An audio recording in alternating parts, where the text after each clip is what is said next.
안식 어디까지라는 제목으로 룻기 4장 말씀을 함께 나누도록 하겠습니다. 어떤 일이 맡겨졌을 때 속전속결로 이를 해결하는 사람들이 있습니다. 얘기를 듣자마자 움직이는 사람들의 실행력은 다른 사람들의 부러움을 사기도 하죠.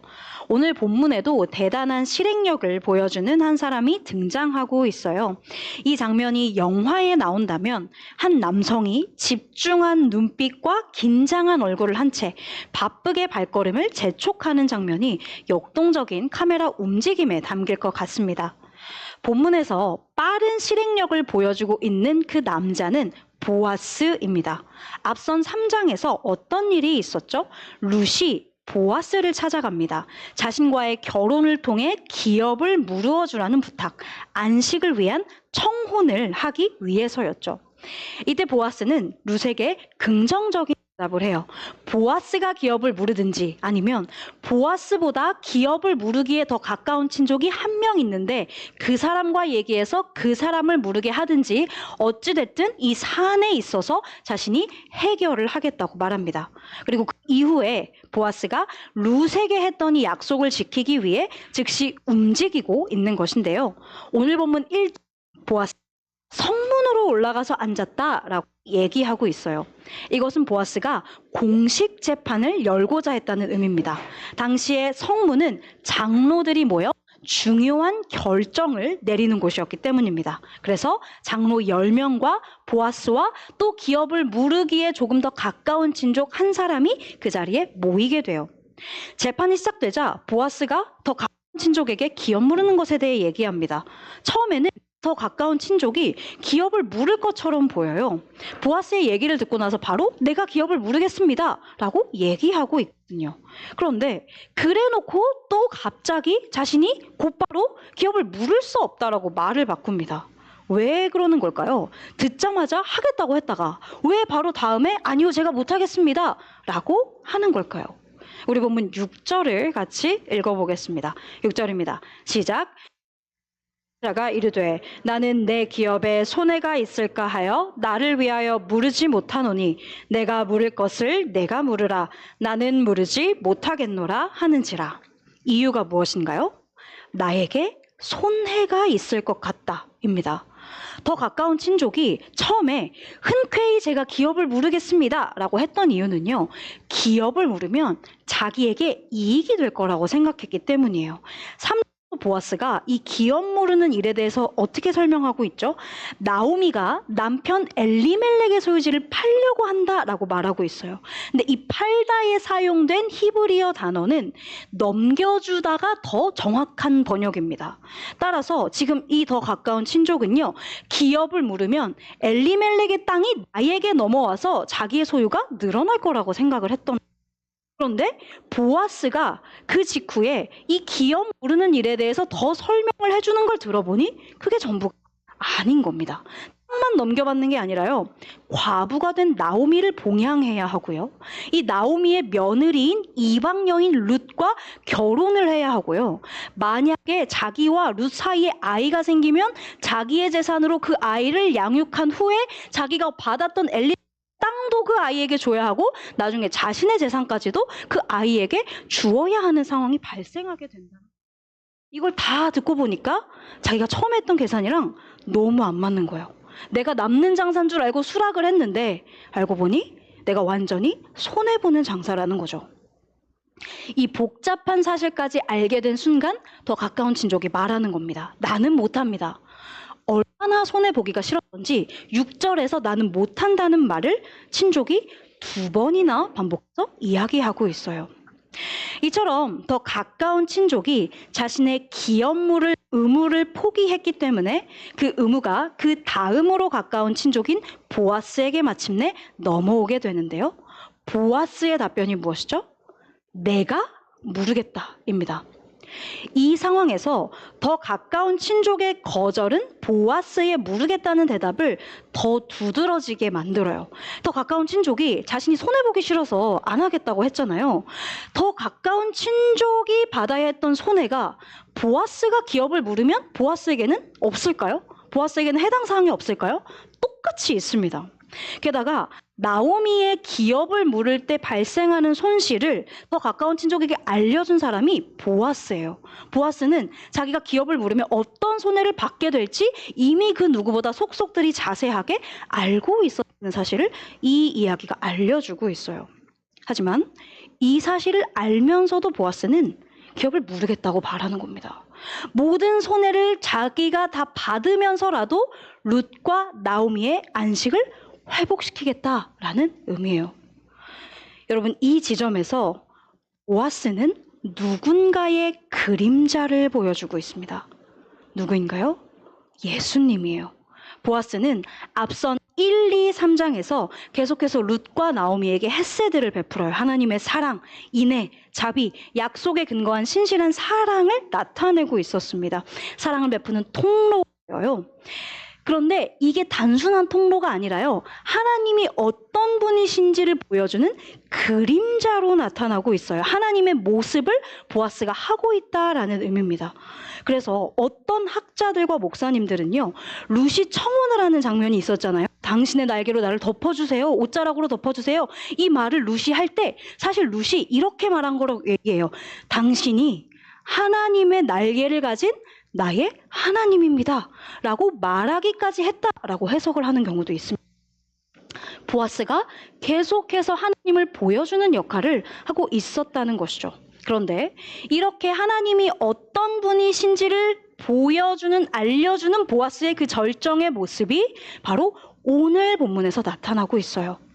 어떤 손실이 있을지 다 알면서도 룻과 나오미를 위해 기업을 물으겠다는 보아스의 모습이 모든 손해를 감수하고서라도 우리의 안식을 회복시키겠다, 내가 안식을 주겠다고 말씀하시는 하나님의 모습과 겹쳐지고 있기 때문입니다. 여러분, 그렇다면 하나님이 무슨 손해를 보셨나요? 우리 빌립보서 2장 6절부터 8절 말씀을 같이 읽어보겠습니다. 빌립보서 말씀입니다. 시작. 그는 근본 하나님의 본체시나 하나님과 동등됨을 취할 것으로 여기지 아니하시고 오히려 자기를 비워 종의 형체를 가지사 사람들과 같이 되셨고 사람의 모양으로 나타나사 자기를 낮추시고 죽기까지 복종하셨으니 곧 십자가에 죽으심이라. 빌립보서는 예수님이 하나님의 본체에서 인간의 형체가 되셨다라고 말씀합니다. 6절에 본체, 그리고 7절에 형체라고 되어 있는 단어는 원문 헬라어로 같은 단어가 쓰였습니다. 하나님의 참모습을 가지고 계셨던 예수님이 인간의 참모습, 인간의 사람의 본질로 이 땅에 오셨다는 의미죠. 무한하신 분이 유한하신 존재가 되셨고 스스로 계신 분이 의존해야 하는 존재가 되셨습니다. 예수님은 숨기신 정도가 아닙니다. 권리를 내려놓으셨고 안전을 내려놓으셨고 이해받을 가능성까지 내려놓으셨습니다. 그런데 7절의 설명은 여기서 더 나아가고 있습니다. 예수님이 가지신 인간의 형체가 누구의 형체였다라고 성경이 말하고 있나요? 종입니다. 점잖게 번역해서 종이라고 했지만 원어에 더 가까운 번역은 노예입니다. 우리를 위해 죽기까지 하나님께 순종하신 노예, 우리를 위해 십자가라는 가장 극악한 처형을 받으신 노예, 죄의 노예인 우리의 멍에를 대신 지신 노예, 그 노예입니다. 우주의 주인이신 하나님이 우리를 위해 노예의 자리로 가셨다는 것입니다. 여러분, 이것이 우리의 상식과 지식에 꼭 들어맞게 이해되어 받아들여지나요? 요한복음 3장 16절 말씀도 같이 보겠습니다. 요한복음입니다. 시작. 하나님이 세상을 이처럼 사랑하사 독생자를 주셨으니 이는 그를 믿는 자마다 멸망하지 않고 영생을 얻게 하려 하심이라. 아멘. 하나님이 우리를 위해 아들을 주셨습니다. 우리는 이 진리를 믿습니다.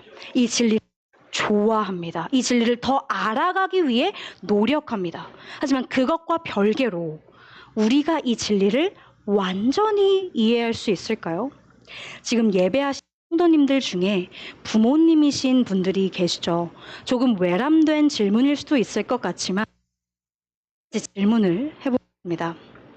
다른 사람을 살리시기 위해 자녀들의 목숨을 바치실 수 있으신가요? 저는 아직 자녀가 없기 때문에 생각을 해봐야 할 것 같습니다.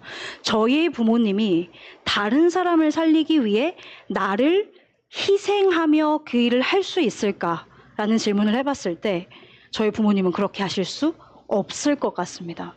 말이 안 되는 선택이라고 하실 것 같아요. 저 아직 자녀가 없으신 성도님들도 부모님에 관한 질문을 스스로 해보시면 좋겠습니다. 부모님께서 다른 사람을 살리시겠다고 여러분을 손해보는 일을 하실 수 있으실까요? 여러분의 부모님도 일반적인 부모님이라면 절대 일어날 수 없는 일이다 라고 말씀하실 것 같아요. 그런데 하나님이 이 말도 안 되는 내리셨던 겁니다. 이 선택이 말이 안 된다는 성격은 그 아들을 어둠과 대적의 땅에 보내셨다는 점에서 더 두드러집니다. 요한일서 4장 9절 말씀, 하나님의 사랑이 우리에게 이렇게 나타난 바 되었으니 하나님이 자기의 독생자를 세상에 보내심은 이라는 이 구절을 해석하면서 마틴 로이드 존스 목사님은 다음과 같이 설명합니다. 그를 반대하는 무리가 일어나는 것을 보면서 순결하고 사랑스럽고 거룩한 교리를 가르치시는 예수님을 보라. 서로 눈을 맞추고 질문을 던지면서 예수님을 곤란하게 만드는 사람들과 예수님을 궁지에 몰아넣으려고 영리하게 판을 짜는 사람들을 보라. 하는 모략과 예수님의 친구 가운데 일어난 배반과 예수님을 저버리고 떠난 모든 제자들과 재판장에 선 예수님과 예수님의 거룩한 이마에 씌운 가시면류관을 보라. 예수님이 오신 곳은 이런 곳이다. 다시 한번 이 구절을 읽어보자. 하나님의 사랑이 우리에게 이렇게 나타난 바 되었으니 이의 독생자를 세상에 보내심은, 사랑하는 아들을 사랑과 평화의 땅으로 보내셔도 모자란데 하나님이 그 아들을 태어나는 순간부터 죽음의 순간까지 모든 모욕과 고통이 가득한 곳으로 보내십니다. 그리고 하나님은 이 대적의 세상에서 마침내 그 아들을 저주의 십자가로 보내세요. 영원 동안 끊어진 적 없던 성부와 성자의 관계가 그 십자가에서 끊어집니다.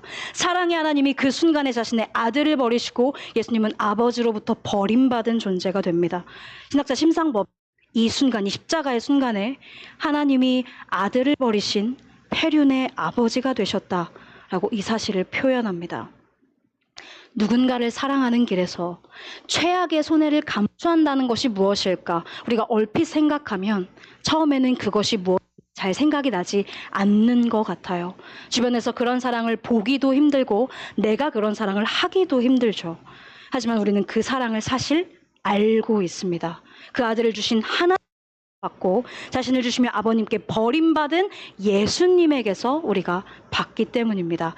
그 사랑 위에서 우리의 인생이 성립되었고 우리의 모든 평화와 평안과 하나님이 입으신 최악의 손해 위에서 세워졌으니까요. 사랑하는 여러분, 우리의 기업물을 자로 예수님이 오셨습니다. 우리의 죽음을 생명으로 바꾸시고 우리의 단절을 끝내셨습니다. 받을 수 없는 사랑의 길에 우리를 두셨습니다. 예수님이 기꺼이 받으신 모든 희생을 나를 위한 일이었다는 사실로, 단 한 사람 나를 위해 하신 일로 우리 모두가 받을 수 있게 되기를 예수님의 이름으로 축복합니다. 여러분, 그런데 오늘 본문은 이렇게 예수님이 우리에게 주신 안식에 대한 이야기를 여기서 마치지 않습니다. 회복하신 안식이 어디까지에 대한 얘기인가까지로 우리를 데려가고 있어요. 루키는 이렇게 마치죠. 살모는 보아스를 낳았고 보아스는 오벳을 낳았고 오벳은 이새를 낳고 이새는 다윗을 낳았더라. 동일한 사실에 대해 마태도 기록하고 있습니다. 그냥 마태복음 1장 5, 6절과 16절 말씀을 같이 읽어보겠습니다. 마태복음입니다. 시작. 살모는 보아스를 낳고 보아스는 루sek에서 오벳을 낳고 오벳을 낳고 이새는 왕을 낳으니라. 야곱은 마리아의 남편 요셉을 낳았으니 마리아에게서 그리스도라 칭하는 예수가 나시니라. 보아스와 룻이 결혼하여 아이를 낳았습니다. 이름은 오벳입니다. 오벳이 시간이 흘러 장성한 후 이새를 낳고 이새는 다윗. 시간이 지난 후에 그 다윗의 집에서 우리의 구원자 예수 그리스도가 나십니다. 하나님은 이 세상에서의 우리의 삶을 구원하십니다. 우리의 육체와 마음과 감정에 와닿는 문제들 속에서 우리를 돌보시고 살아갈 근원이 되어 주십니다. 그분이 우리를 인도하시는 곳은 이 땅에서의 안식에 그치지 않는 것입니다. 하나님은 우리가 꿈꿀 수 없고 기대할 수 없던 가장 영광스러운 일, 하나님의 이름이 내 삶의 목적이 되고 나도 모르게 그분의 구원의 사건에 들어가 그분처럼 사랑하고 살아가는 일, 나도 모르는 새에 그분을 위하는 일, 그 일을 우리에게 하시는 것이죠. 중요한 것은 이 되게 하시는 주권이 하나님께 있다라는 점입니다. 우리의 인생을 사용하실 꿈도 하나님이 꾸시고 이루어 가시는 것도 하나님이 하신다라는 점이에요. 그런데 우리는 반대로 생각하는 것 같습니다. 내가 이루어야 할 것 같다고 생각해요. 내가 주로 하고요. 하나님은 이런 나를 옆에서 도와주신다, 거들어 주신다라고 생각해요.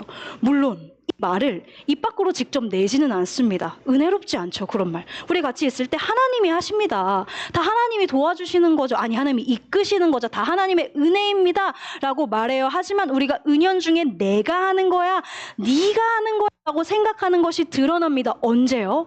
내가 나를 보면서 전혀 하나님의 구원의 사건에 이바지하는 것 같은 일을 하지 못하는 나를 보면서 한심하게 여길 때, 스스로를 하찮게 여길 때, 그리고 내 옆에 그리스도인을 교회 다닌다면서 그것밖에 못해? 너는 왜 그렇게 사는 거야? 너에게 하나님이 어디 있는 거야? 이 마음 속에서 우리의 그 드러납니다. 한 목사님이 목회가 너무 힘들었대요. 뭐 다른 이유 때문이 아니라 자기의 부족했다고 합니다. 별로 안 좋은 품으로 사랑하는 것도 너무 힘들고요. 매주 설교 쓰는 것도 너무 힘들고, 모든 면에 있어서 자기가 별로 좋은 목회자라는 생각이 안 들었대요. 그래서 되게 힘들어서 어떻게 하면 내가 목회를 그만할 수 있을까, 이런 궁리를 맨날 했다고 합니다. 그러면서 기술을 배워볼까, 자영업을 하면 혹시 내가 쫄딱 망할까, 맨날 마음이 왔다 갔다 하는데 뭐 본인이 그만둘 수 없죠. 부르심이니까. 그래서 은혜 받으면 또 하나님 죄송합니다, 눈물을 흘리다가 또 메마르면 하나님 그만하고 싶습니다, 뭐 이렇게 옥신각신 하다가 어느 날 또 하나님이랑 그렇게 옥신각신 하는데 하나님이 목사님한테 그러시더래요. 야, 이제까지 네가 했냐? 그 열매, 그 감격, 그 성숙 네가 너랑 애들한테 만들어냈냐?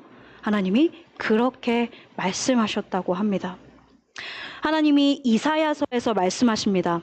나 여호와가 의로 너를 즉 내가 너를 보호하며 너를 세워 백성의 언약과 이방의 빛이 되게 하리니 내가 눈먼 자들의 눈을 밝히며 갇힌 자를 감옥에서 이끌어내며 흑암에 앉은 자를 감방에서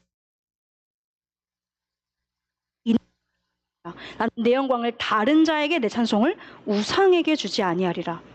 하나님이 부르시고 하나님이 되게 하신대요. 이 부분 없이 우리 자신 보면 우리가 이 말씀에 아멘하기 어렵습니다. 하나님 말씀이니까 아멘을 하기는 하는데 마음 한구석이 굉장히 찜찜해요. 나 자신과 이 말씀을 나란히 놓고 보면 전혀 현실성이 없기 때문입니다. 그런데 이 말씀의 시작과 끝이 하나님입니다. 그리고 하나님의 말씀은 일반적인 활자의 기록이 아니죠. 살아있는 약속입니다. 성경 전체가 하나님의 약속입니다. 이루셨고 이루고 계시고 이루실 약속입니다. 내 길이 예수 그리스도의 길 안으로 들어가는 것, 두 길이 겹치고 나의 길이 예수 그리스도를 위한 길이 되게 하는 일이 내 손에 있지 않은 겁니다. 하나님께 있는 겁니다. 그렇기 때문에 하나님을 위해 어떤 멋져 보이는 일, 좋아 보이는 일, 너 정말 하나님의 신실한 신앙인이구나, 이런 소리 못 듣는 일만 하는 나를 보면서 혀차고 무시하고 여기서 우리의 생각이 멈추면 안 된다는 겁니다. 스스로 안 한심해하면 참 좋겠지만 그게 잘 안 되죠. 그리고 때로는 스스로 답답해하는 게 자기 객관화의 표지가 되기도 합니다. 핵심은 여기서 멈추면 안 된다는 것이. 그러면 우리는 어디까지 가야 할까요? 여러분, 우리가 해야 하는 일은 무엇일까요? 성경은 기록합니다. 보아스와 룻 그리고 나오미가 하나님 앞에서 자신들이 해야 할 일을 했던 모습을 기록합니다.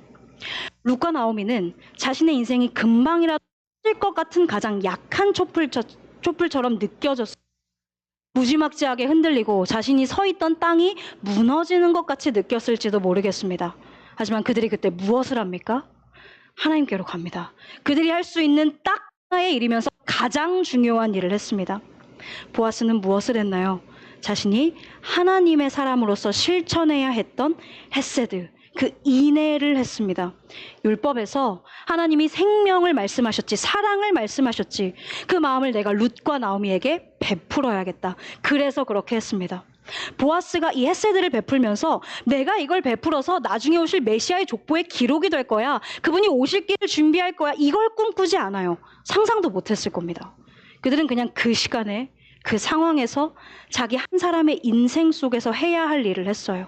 그랬더니 그 일에 하나님이 분필을 쭉 그어서 하나님의 구원 사건으로 연결해 가십니다. 이 세 사람만이 아닙니다. 예수님의 가계도에 기록된 많은 사람들, 이들 모두 어떤 미래를 내다보고 꿈이나 야망이 있어서 그걸 이루려고 그 일을 했던 게 아니에요. 지금 나에게 하라고 하신 일을 했을 뿐이죠. 아브라함은 눈앞이 깜깜했지만 말씀을 따라갔습니다. 가면서 엄청 넘어졌죠. 그래도 그냥 갔습니다. 룻처럼 이방인 여인이었던 라합은 이스라엘 정탐꾼들을 만났잖아요. 그때 숨겨주는 게 하나님의 일인 것처럼 생각돼서 그들을 숨겨줬습니다. 리브가는 자신이 꿈에도 생각 못했던 먼 지역으로 결혼을 해야 한대요. 근데 그게 하나님의 뜻이구나. 그래서 그곳으로 가서 결혼을 하고 아이를 낳고 아이를 키웁니다.